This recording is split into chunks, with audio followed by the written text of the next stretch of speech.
आज के वीडियो में हम तारा देवी के तांत्रिक साधना विधान की चर्चा करेंगे। और सबसे ये आपसे प्रार्थना है कि जो लोग चाहते हैं कि ये वीडियो आपको इस तरीके के आगे और मिलते रहें, वो चैनल को सब्सक्राइब कर दें और अपना बेल आइकन बटन दबा दें, क्योंकि हमारे द्वारा दी गई जानकारी किसी किताब में, यूट्यूब में नहीं है। ये साधना मैंने खुद सारी कर रखी है और गुरु से परंपरा से ही ये मिला है। 22 से 24 साल साधना करने के बाद मुझे जो ज्ञान मिला है वो मैं आपको दे रहा हूँ। इसलिए जो इच्छुक हों वो ऐसा करें, जो नहीं इच्छुक हों उनके लिए कोई आवश्यकता नहीं है।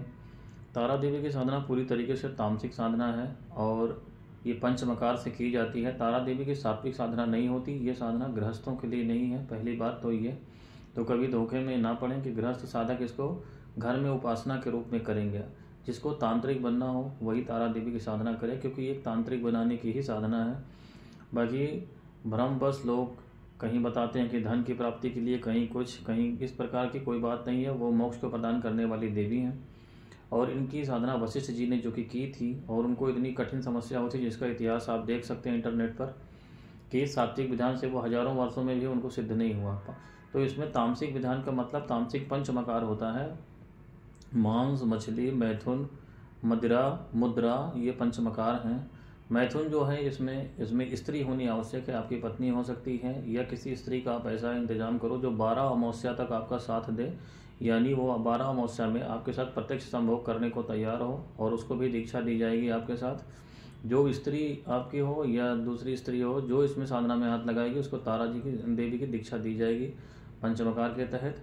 बाकी वस्तुओं का प्रयोग उसमें देवी को भोग के रूप में रखा जाता है। अमावस्या के शाम को ये पूजा होती है। जब आपको 1 वर्ष में करें, 6 महीने में करें, 4 महीने में पूरा कर लें, क्योंकि 11 अक्षरी मंत्र से लेकर के 8 अक्षरी मंत्र इस तरीके के होते हैं। जो गुरु आपको मंत्र देगा उसका दशांश हवन और फिर उसका दशांश जप आशीर्वाद के रूप में होता है। बाकी विधान ठीक कामाख्या देवी साधना के तरीके से है, लेकिन इसमें यह परम आवश्यक है कि आपके पास स्त्री ना हो इस तरीके की जो इसमें साथ दे सके आपका, तो आप कतई इस साधना में हाथ ना लगाएं। गुरु परम आवश्यक है।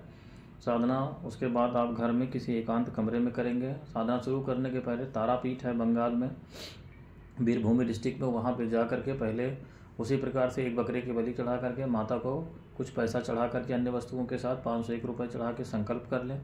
और उसके बाद किसी शिव मंदिर में जा करके माता के भैरव, अक्षोभ्य भैरव हैं, उनका स्मरण करते हुए वहाँ भी 501 रुपये, 101 रुपये जो आपकी हैसियत हो वो कोशिश करें कि 501 रुपये ही चढ़ाएं। क्योंकि इतनी भी सामर्थ्य नहीं तो आप इस साधना में हाथ ना लगाएं, क्योंकि हवन का खर्चा फिर आप कहाँ से उठाएंगे। इसलिए इसमें इस प्रकार से संकल्प करने के बाद अपने गंतव्य पर लौट आएँ और वहाँ पर आकर के फिर साधना ये प्रारंभ करें। मुंड माला पे ही इसका जप होता है तारा देवी का, और गुरु के मार्गदर्शन में इस साधना को करना होता है। साधना पूरी करने के बाद आप तंत्र में खट क्रियाएँ, खट कर्म जो होती हैं वो सारे के सारे कर सकते हैं। किसी का इलाज कर सकते हैं, कोई नेगेटिव एनर्जी हटा सकते हैं, तंत्र मंत्र संबंधी सारे काम आप कर सकते हैं।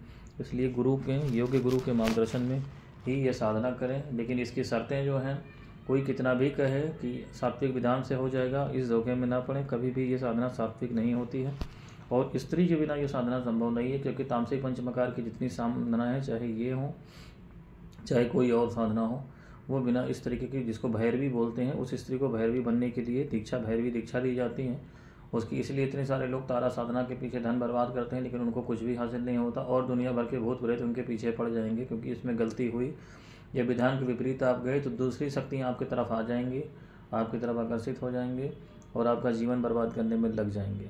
इसलिए जो इसमें गंभीरता से आना चाहें आगे, वही साधना में हाथ लगाएं। बाकी अन्य किसी जानकारी के लिए आप हमारे डिस्क्रिप्शन बॉक्स में दिए गए नंबर पर आप व्हाट्सएप के जरिए संपर्क कर सकते हैं।